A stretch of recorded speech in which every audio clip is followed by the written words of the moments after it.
Programme Ayurveda सेहत मंत्रा। आज हम आए हैं देश रक्षक चौक कनखल हरिद्वार, जहां पे स्वामी सत्यानंद अस्पताल ने नई ब्रांच का उद्घाटन किया है। तो आइए हम जानते हैं कि उन्होंने ये नई ब्रांच खोलने का क्यों सोचा। सर नमस्कार। नमस्कार मोनिका जी। सर बहुत बहुत स्वागत है आपका हमारे प्रोग्राम में। थैंक यू, आपका भी। सर आपकी ऑलरेडी 2 ब्रांचेस चल रही हैं, एक गुड़गांव में, एक फरीदाबाद में। तो आपने यहाँ हरिद्वार में नई ब्रांच खोलने का क्यों सोचा? ऐसा मोनिका जी, देखिए हमारा स्वामी सत्यानंद पैलेस हॉस्पिटल पिछले 40 सालों से फरीदाबाद के अंदर और गुड़गांव में रन कर रहा है। जी सर। और इसकी इतनी पब्लिसिटी हो चुकी है, इतने लोग जगह जगह से आए थे कि वो ठीक हुए और उन्होंने रिकमेंडेशन करी।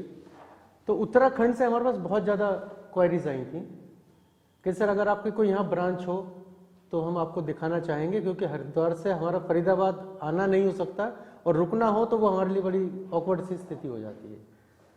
तो कई दिनों से ये विचार चल रहा था, तो एक प्लानिंग करी गई, कमेटी ने एक प्लानिंग करी कि हरिद्वार में अगर हम ये ब्रांच खोल दें तो उत्तराखंड का एक ये सेंटर है और काफ़ी लोग वहाँ आकर के अपने स्वास्थ्य लाभ उठा सकते हैं।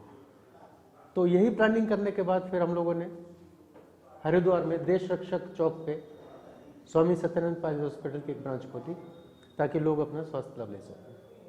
सर जैसा कि आपने कहा कि जगह जगह से लोग आते हैं, मरीज आते हैं आपके हॉस्पिटल में, जो काफ़ी दूर पड़ रहा था यहाँ से, तो यानी कि ये बीमारी जगह जगह फैली हुई है, काफ़ी नॉर्मल हो गई है। हाँ, नॉर्मल हो गई है मोनिका जी। मैं आपको बताऊं, अगर लोग इसको बीमारी समझते हैं तो बीमारी नहीं है बेसिकली। ये एक बॉडी का डिसऑर्डर है जिसको ठीक किया जा सकता है। और ये डिसऑर्डर आम इंसान के खान पान के तरीके से, उसकी डेली लाइफ का कुछ जो रूटीन है उसकी वजह से ये उसको डिसऑर्डर्स पैदा हो जाते हैं। और ये एक ऐसा डिसऑर्डर है जिसको बताने में लोग शर्माते हैं कि मुझे इस पर्टिकुलर पोर्शन के अंदर कुछ प्रॉब्लम हो रही है, पेन हो रहा है, ब्लीड हो रहा है, मैं मोशन प्रॉपर नहीं कर पा रहा हूँ। तो ये एक मेन कारण होता है इस डिसऑर्डर के होने का।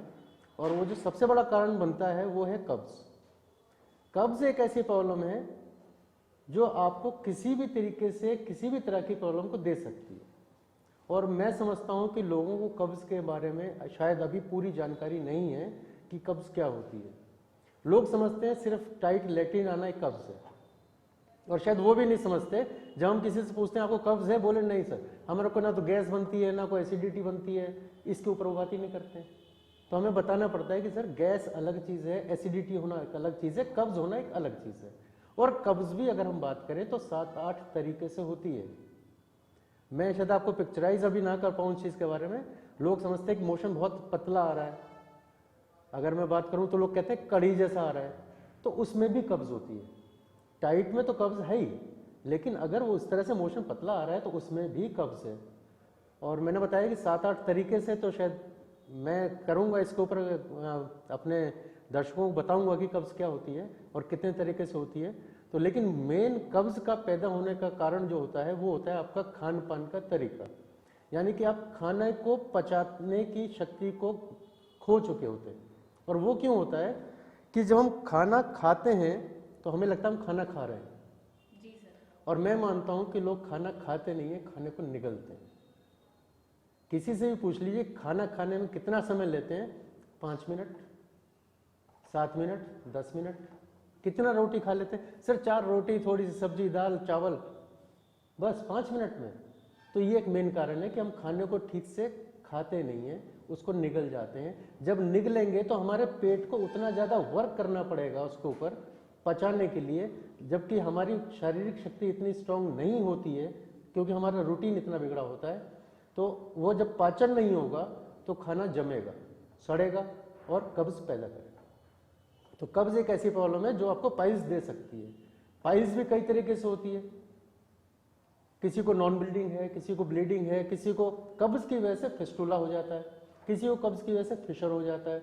इस तरीके से अलग अलग एक कैटेगरीज हैं इस प्रॉब्लम की, जो पेशेंट इग्नोर कर देता है और वो किसी को बताता नहीं है।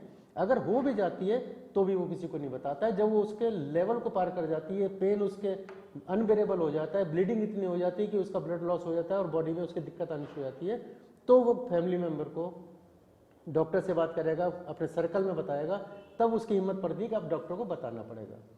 तो मैं समझता हूँ कि लोगों को जब भी कब्ज की प्रॉब्लम आए, उसको लगता है कि मेरा पाचन ठीक नहीं है, और आपकी बॉडी आपको बता देती है कि आपका पाचन ठीक नहीं है, तो आपको फौरन कंसल्ट करना चाहिए कि डॉक्टर से कि डॉक्टर मेरा पाचन शायद ठीक नहीं है और उसकी वजह से मेरा मोशन ठीक नहीं आ रहा है, तो मुझे इसके बारे में कोई उपाय बताइए। जी सर। हम क्या करते हैं, बहुत सिंपल सा लॉजिक है, अगर आप भी समझते होंगे इस चीज़ को। एक आम इंसान क्या करता है, सवेरे उठता है, शैम्पू कर लेगा, ऑयल लगा लेगा, बाल काटेगा, क्रीम लगाएगा, कपड़े प्रेस करेगा, शूज़ पॉलिश कर लेगा, लेकिन इन सब की चिंता वो करता है, लेकिन अपनी एक बॉडी जिसको स्टमक बोलते हैं, उसके बाद हमारा एक आता है कि हमारा एनस, उसमें अगर प्रॉब्लम आ रही होती है, उसकी हमने कभी चिंता नहीं करी। तो हमें ये देखना चाहिए कि क्या हमारी फिजिकली हमारी बॉडी प्रॉपर काम कर रही है कि नहीं कर रही है। अगर नहीं कर रही है तो हमें किसी भी फिजिशियन से इसके बारे में बात करनी चाहिए, ताकि हम इस तरह की या किसी भी तरह की परेशानी से बच सकते हैं। क्योंकि कब्ज आपको शारीरिक किसी भी तरह का रोग दे सकती है। लोग कहते हैं कि मेरे बाल झड़ रहे हैं, मैं कहता हूँ कारण कब्ज है। लोग कहते हैं मेरे को आर्थराइटिस शुरू हो गया जल्दी से, मैं कहता हूँ कि कारण कब्ज है। लोग कहते हैं मुझे नज़ला हो गया है, मैं कह रहा हूँ कि कारण कब्ज है। लोग कहते हैं जल्दी मेरी नज़र कमजोर हो रही है, जबकि ना तो मैं टीवी ज़्यादा देखता हूँ, ना मैं मोबाइल ज़्यादा चलाता हूँ, ना लैपटॉप पे काम करता हूँ, कारण कब्ज है। तो कब्ज आपके शरीर में होने वाले किसी भी रोग का एक कारण है, और कब्ज का इलाज कोई नहीं कराता। हमारे जैसे फरीदाबाद में, गुड़गांव में जैसे हॉस्पिटल है, लोग आते हैं फिशर की प्रॉब्लम में, डॉक्टर साहब पेन बहुत हो रहा है, ठीक हो जाएगा। हम कहते हैं 5 मिनट में ठीक हो जाएगा। उसका पेन ठीक हो जाता है, 10-15 दिन हम उसको अपने उसमें रखते हैं ताकि हमें लगे कि हाँ हिलअप हो चुका है। उसके बाद पेशेंट क्या कहता है, पेशेंट कहता है डॉक्टर साहब अब तो नहीं आना पड़ेगा। मन तो कहता है कि नहीं आना पड़ेगा, लेकिन मैं पर्टिकुलरली कहता हूं नहीं, आप 100% आओ। क्यों आओगे जी? डॉक्टर साहब ऐसे क्यों आएंगे? आपने तो कहा जी गारंटी है। गारंटी तो है, लेकिन आपने इलाज किसका करवाया? फिशर। फिशर का कारण क्या था? कब्ज। कब्ज का इलाज कराया आपने, डॉक्टर से पूछा ही नहीं कि डॉक्टर साहब किस लिए हुआ है ये। तो आपने उस कारण का निवारण नहीं किया, आपने एक इमीडिएटली प्रॉब्लम जो आपको अनकंफर्टेबल कर रही थी, आपने उसका निवारण कर लिया, लेकिन जो कारण था उसका तो निवारण किया नहीं। तो मैं यही कहना चाहूँगा, अगर आपका कब्ज की प्रॉब्लम है, आपके इंडाइजेशन की प्रॉब्लम है, आपका खाना प्रॉपर नहीं पच रहा है, तो सबसे पहले तो आपको डॉक्टर के पास जाना चाहिए। अगर पाइल्स जैसी प्रॉब्लम आपके साथ जुड़ चुकी है, स्वामी सत्यानंद पाइल्स हॉस्पिटल आपकी सेवा में है, आइए इलाज करवाइए, और 100% गारंटी के साथ हम ट्रीटमेंट देते हैं उनको। 15 से 20 दिन मैक्सिमम कहिए, 4 हफ्ते, 1 महीना, इतना आपने उसको रिकवरी का टाइम देना है और आप ठीक हो जाएंगे। सर, आप उत्तराखंड के दर्शकों को क्या कहना चाहेंगे? उत्तराखंड के दर्शक स्पेशली, क्योंकि हमने उत्तराखंड में हरिद्वार के अंदर, जैसा कि आपकी जानकारी में आ चुका है, स्वामी सत्यानंद पाइल्स हॉस्पिटल, और मैं ओवरऑल जो भी व्यूअर्स इसको सुनेंगे देखेंगे, तो मैं यही कहूँगा कि आप फिजिकली फिट रहिए, खान पान का बहुत ध्यान रखिए और खाने को अच्छे से पचाइए, कब्ज़ की प्रॉब्लम नहीं होगी और आप इस प्रॉब्लम से तो एटलीस्ट दूर रहेंगे। सर, बहुत बहुत धन्यवाद आपका। Thank you. दर्शकों को इतनी और मैं चाहूँगा तो मैं मोनिका जी एक बार फिर आपके साथ बैठा जाएगा, ताकि ज़्यादा से ज़्यादा जानकारी पब्लिक तक जाए, लोगों तक जाए, वो स्वस्थ रहे। तो एक मुलाकात हम फिर करेंगे। जब तक के लिए धन्यवाद।